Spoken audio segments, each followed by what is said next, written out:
Quelles sont les raisons pour lesquelles vous pourriez envisager de devenir développeur web en 2023? Dans cette première vidéo de l'année, je vous propose ensemble de découvrir 8 raisons pour lesquelles cette année est peut-être la bonne année pour vous pour envisager un début ou un changement de carrière dans le web.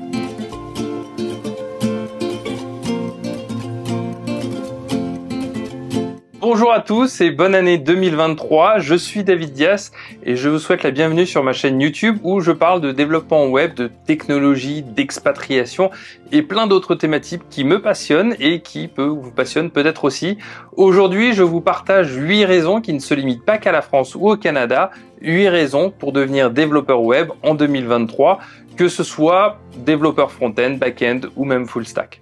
Vous vous en doutez sûrement, mais les développeurs web ont toujours la cote en 2023. Et oui, même avec la montée fulgurante de l'intelligence artificielle, on estime à peu près 27,7 millions de développeurs dans le monde en 2023 et on estime à peu près à 28,7 millions en 2024. En Europe, l'Allemagne et l'Angleterre sont devant la France avec un peu plus en moyenne de 800 000 développeurs, là où la France n'en compte qu'aux alentours de 450 000. Et bien qu'il existe une différence entre les différents types de développeurs, on peut estimer que la demande continuera d'augmenter dans les prochaines années avec bien sûr des évolutions basées sur les innovations et les besoins des entreprises. Alors s'il y a bien un domaine où la monotonie n'existe pas, c'est le domaine du web. En tant que développeur web, la monotonie est quasi inexistante, car chaque jour vous avez de nouveaux frameworks, de nouveaux outils, de nouvelles techniques qui voient le jour. Alors attention, je ne parle pas forcément de votre travail au quotidien, mais aux options offertes par le développement web. Si on vous assigne la tâche de créer des modèles de newsletter, vous risquez de trouver le temps un peu long, certainement. C'est d'ailleurs pour cette raison que je recommande à tous de toujours avoir un ou des projets à côté qui vous permettront de rester motivé lorsque peut-être certains de vos projets en entreprise ne vous sembleront pas très intéressants.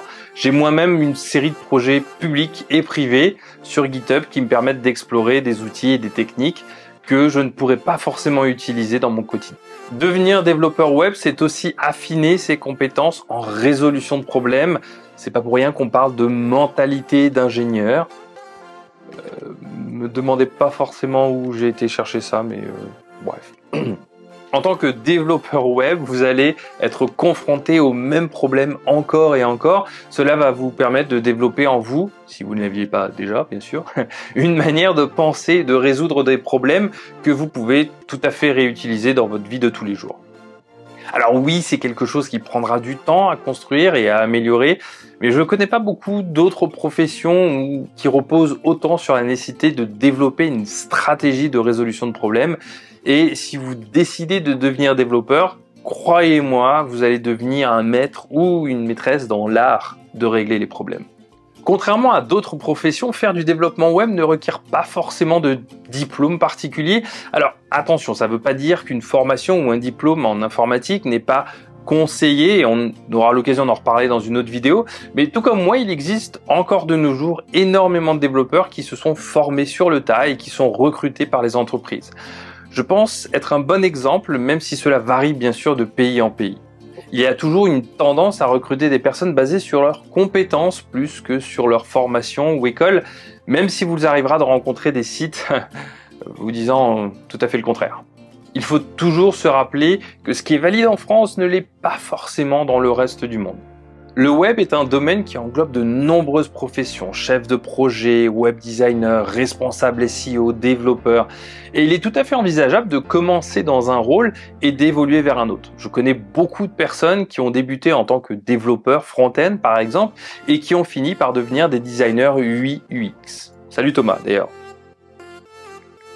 Si vous souhaitez explorer d'autres aspects du web, ce qu'en général j'ai tendance à recommander, n'hésitez pas à demander des responsabilités qui pourraient être au-delà de vos responsabilités de tous les jours. Si vous êtes développeur front-end et que vous souhaitez devenir par exemple full stack, pourquoi ne pas demander à faire un peu plus de back-end sur le prochain projet?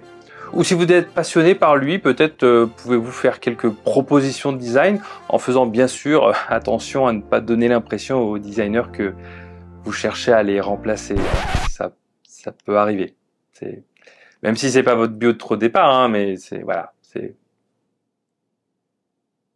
On me pose souvent la question de l'âge pour commencer à travailler dans le développement web et de par mon expérience, c'est rarement un facteur déterminant pour les entreprises et si bien que ce serait le cas, ça pourrait être considéré comme de la discrimination. Donc bon, le besoin des entreprises est si important que si un candidat répond aux besoins, je ne vois pas en quoi l'âge serait un problème pour l'entreprise. Si on s'en tient au sondage fait par Stack Overflow en 2022, vous trouverez un lien direct d'ailleurs dans la description de la vidéo. La grande majorité des développeurs, soit environ 40%, ont entre 25 et 34 ans, 20% entre les 18-24 et 20% entre les 35-44 et plus sur les extrêmes. À noter que ces résultats sont basés sur ceux ayant répondu au sondage, même s'ils reflètent, je pense, une certaine vision de la réalité dans le monde. Par contre, cela peut être un défi pour vous, selon votre mentalité. Il est important de se demander si vous supporterez de travailler peut-être avec des gens plus jeunes et même parfois avoir un manager qui peut être plus jeune que vous. Dans une de mes précédentes entreprises, mon manager avait moins de 25 ans et moi j'avais plus de 35 ans. Ça se passait... c'était intéressant.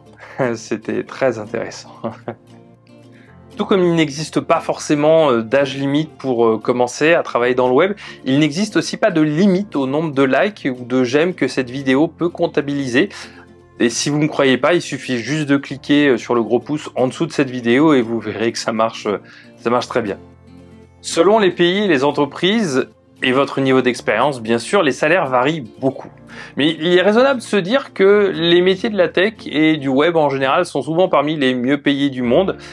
D'ailleurs, selon le site PayScale, le salaire moyen par an d'un développeur front-end qui habiterait sur Paris est d'environ 40 000 € bruts par an. Ça peut être plus, ça peut être moins. Et si vous décidez de devenir manager, vous pourriez aller jusqu'à 60 000 € bruts par an. Alors là encore, ça dépend des facteurs que je vous ai cités au départ, mais ça vous donne un peu une petite idée des salaires pour un développeur en région parisienne. Alors pour ceux qui me diraient qu'en Amérique du Nord, les salaires sont beaucoup plus élevés, oui, je vous confirme, c'est plus élevé qu'en Europe en règle générale, mais il est important de remettre bien sûr dans le contexte de la vie de tous les jours.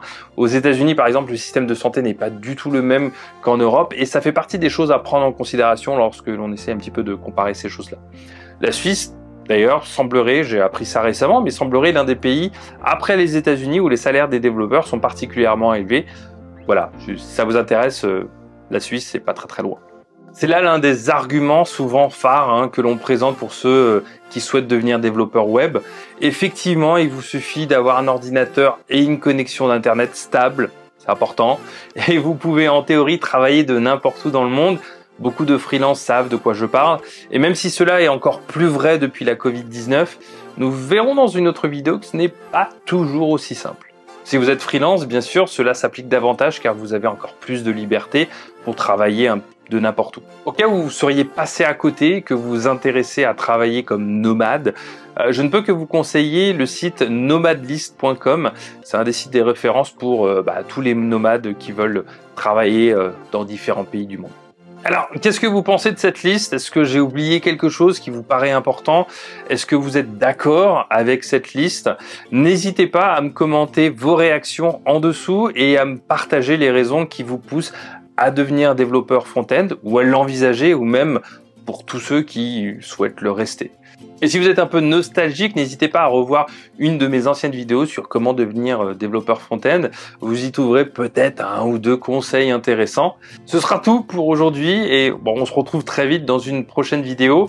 Allez, je vous dis à très vite et à bientôt. Ciao!